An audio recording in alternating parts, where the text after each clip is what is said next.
Driving test હવે માણસ નહીં એઆઈ લઈ રહ્યું છે અને પરિણામો ચોંકાવનારા છે। રાજ્યના 26 આરટીઓમાં શરૂ કરાયેલા એઆઈ આધારિત ઓટોમેટેડ ડ્રાઇવિંગ ટેસ્ટ બાદ ફોર વ્હીલર ઉમેદવારો માટે લાયસન્સ મેળવવું વધુ પડકારજનક બન્યું છે।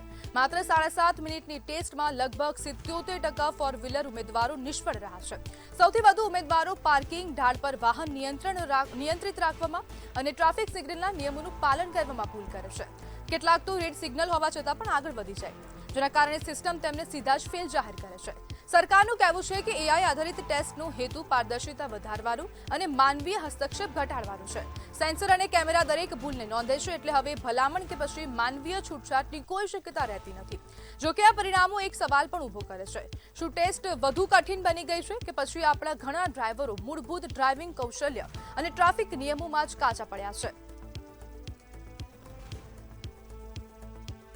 અને આજ મુદ્દે આપણી સાથે ચર્ચા કરવા માટે સામાજિક અગ્રણી અનિલ દાફડા જોડાઈ ગયા છે। અનિલભાઈ, એઆઈ ડ્રાઇવિંગ ટેસ્ટને તમે કેવી રીતના જોઈ રહ્યા છો? પહેલાના સમયમાં સરકારી બાબુઓ અને તેઓના મળતિયાઓ એટલે કે એજન્ટો દ્વારા નાગરિકો પાસેથી રૂપિયા પડાવી અને તેઓને ડ્રાઇવિંગ લાયસન્સ આપી દેતા હતા। અકસ્માતના મુખ્ય કારણોમાં આ પણ એક કારણ છે કે રફ ડ્રાઇવિંગ કરવું, ટ્રાફિક નિયમનનું પાલન ન કરવું, આ તમામ તકેદારીનું આપણે ધ્યાન રાખવું જરૂરી બનતું જાય છે। હાલની પરિસ્થિતિ પ્રમાણે જે 26 આરટીઓમાં એઆઈ સિસ્ટમ જે લાવ્યા છે, આના કારણે ફાયદો પણ થયો છે અને સામે નુકસાન બહુ માત્રામાં થઈ રહ્યું છે। નુકસાન એટલા માટે કે જે આ નાગરિકો જે ફેલ થઈ રહ્યા છે, જે આ લોકોને આ એઆઈ ટેકનોલોજી અને જે ટ્રેક પ્રમાણે જે સિગ્નલ ગ્રીન થાય ત્યારે જવું અને જે સમયગાળો, એ તમામ પ્રકારની આખી એક ગાઈડલાઈન હોય છે, એક વિડીયો હોય છે, તે આ લોકોને ફક્ત 10 મિનિટની અંદર જ અગાઉ સમજાવી દેવામાં આવતા હોય છે। અમુક અરજદાર તો એવા હોય છે કે જે લોકોને ખ્યાલ જ નથી હોતો કે ક્યારે ટ્રેક શરૂ થયો અને ક્યારે ટ્રેક પૂર્ણ થઈ ગયો। એટલે આ જે ફેલ થનારા જે વ્યક્તિઓ છે, આ લોકોની ફીસ 300 રૂપિયા છે। હવે આટલી મોટી ટકાવારીમાં આટલા નાગરિકો ફેલ થતા હોય તો આ જે પહેલા જે સરકારી બાબુ ડાયરેક્ટ જે નાણાં લઈને પાસ કરાવતા હતા, હવે ઊંધું થઈ ગયું। હવે આ જે નાણાં છે ડાયરેક્ટ સરકારી તિજોરીમાં જાય છે, પણ ઊંધું એટલા માટે થઈ ગયું કે નાગરિકો ફેલ થાય છે।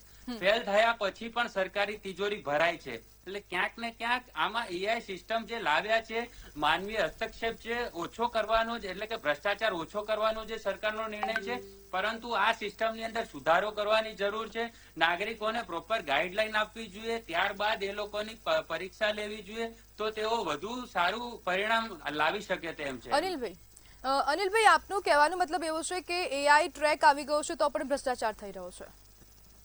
એઆઈ ટ્રેક આવી ગયો છે તેમ છતાંય ભ્રષ્ટાચાર તો થઈ જ રહ્યો છે। એવું નથી કે ભ્રષ્ટાચાર ઓછો થયો છે। જે પહેલા જે રીતે છેતરતા હતા, હવે કઈક નવી સ્કીમ લાઈન છેતરી રહ્યા છે કે આ પ્રોસેસ દેવા પડશે। એના પછી જયારે તે લોકો જાય છે ટેસ્ટમાં, ત્યારે એ લોકોને ગાઈડલાઈન ની સમજ નથી હોતી। એ લોકોને પરિણામ આવે ત્યારે એ લોકોને ખબર પડે છે કે અમે તો ફેલ થઈ ગયા। આજે 300 રૂપિયા વધારાની ફી છે, ડાયરેક્ટ સરકારી તિજોરીમાં જમા થઈ ગઈ। અનિલભાઈ, આપ કહી રહ્યા છો કે નવી સ્કીમ લાઈને તેમને છેતરતા હશે, તો કઈ સ્કીમ હશે?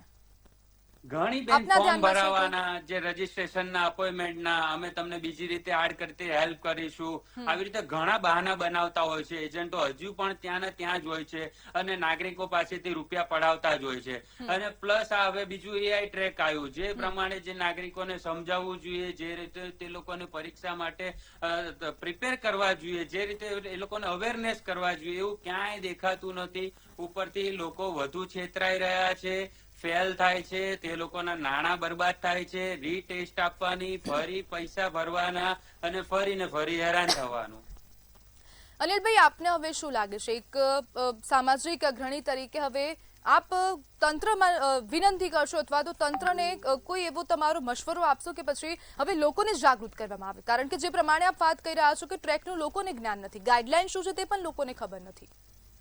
એટલે સાચી વાત છે, લોકોને તો ખ્યાલ જ નથી હોતો. અરજદાર અચાનક જાય છે અને એ લોકોને અચાનક જ એક્ઝામમાં બેસાડી દે છે. ટ્રેક ક્યારે ચાલુ થયો, ક્યારે પૂર્ણ થયો, આ તમામ બાબતની એ લોકોને જાણ જ નથી હોતી, જેથી એ લોકો ફેલ થઈ જતા હોય છે. તંત્રએ અનિલભાઈ આ એક મિનિટ. વસ્તુ પાછળ ધ્યાન દેવું જોઈએ, તે અનિલભાઈ, લોકોને પૂરી પ્રમાણેની ગાઈડલાઈન સમજાવવી જોઈએ અને કઈ રીતે એક્ઝામ આપવી એ તમામ વસ્તુનું એ લોકોને નોલેજ આપવું જોઈએ કે જેથી કરીને તે લોકો આ પરીક્ષાને પાસ કરી શકે.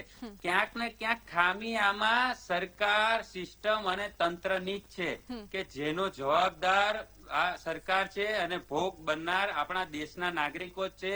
હજુ પણ બની રહ્યા છે. એઆઈ ટ્રેકને સમજી નથી રહ્યા અને આ લોકો જે સિસ્ટમ લાયા એનો કોઈ વાંધો નથી, પણ આજે જે ઉમેદવાર છે, આજે જે પરીક્ષા આપનાર જે વ્યક્તિ છે એને ખબર જ નથી કે મારે કઈ રીતે આમાં પરીક્ષા પાસ કરવી, ક્યારે ટ્રેક શરૂ થયો, અનિલભાઈ, જે પ્રમાણેની સેકન્ડો આપી છે, અનિલભાઈ એક 130 મિનિટ આપને સેકન્ડ, અટકાઈશ. 120 સેકન્ડ.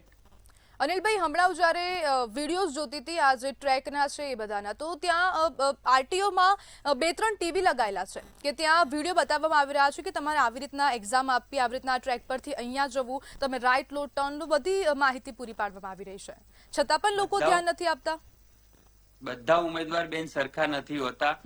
કોઈ ઉમેદવાર હોશિયાર હોય છે તો કોઈક નબળો પણ હોય છે. જે નબળો છે એને જ આપણે શીખવાડવાની જરૂર છે. હોશિયાર વ્યક્તિ છે એ તો સમજી જ જવાના છે. આજે તમે કીધું બેન, વાત સાચી છે કે ટીવી લગાવેલા છે, વિડીયો બતાવે છે.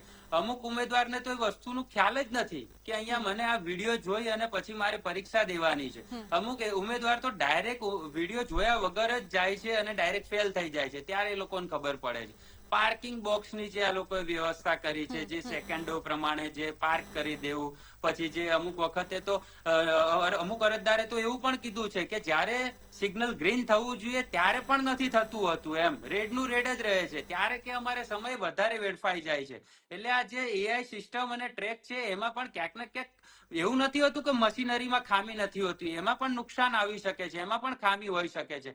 પણ એવું તો નહીં ને કે એ ખામીનો જવાબદાર વ્યક્તિ આપણા નાગરિકો બને અને આપણા નાગરિકોના પૈસા વેડફાય એમ. અનિલભાઈ, ટેસ્ટ કઠિન છે કે પછી લોકોનું ડ્રાઇવિંગ નબળું છે? ટેસ્ટ પણ કઠિન છે. લોકોનું ડ્રાઇવિંગ નબળું હોય તો એને સુધારવાની અને એને વધુ સારી રીતે ચલાવી શકે તે પ્રમાણેનું જે વ્યવસ્થાપન હોવું જોઈએ એ સરકારશ્રીનું જ હોવું જોઈએ. જે લોકોને નથી ફાવતું એ લોકોને કઈ રીતના આગળ લઈ જવા અથવા તો કઈ રીતે સ્ટેજ એ લોકોને પાર પડાવવા એ રીતનું હોવું જોઈએ. અત્યારે તો એ ફર્સ્ટ સ્ટેજમાં જ ઉમેદવાર ફટ લઈને બહાર નીકળી જાય છે, એટલે કે ફેલ થઈ જતા હોય છે. બીજા સ્ટેજમાં જવાની તો વાત જ ક્યાં રહી બેન. જી બિલકુલ અનિલભાઈ, જોડાવા બદલ આપનો આભાર.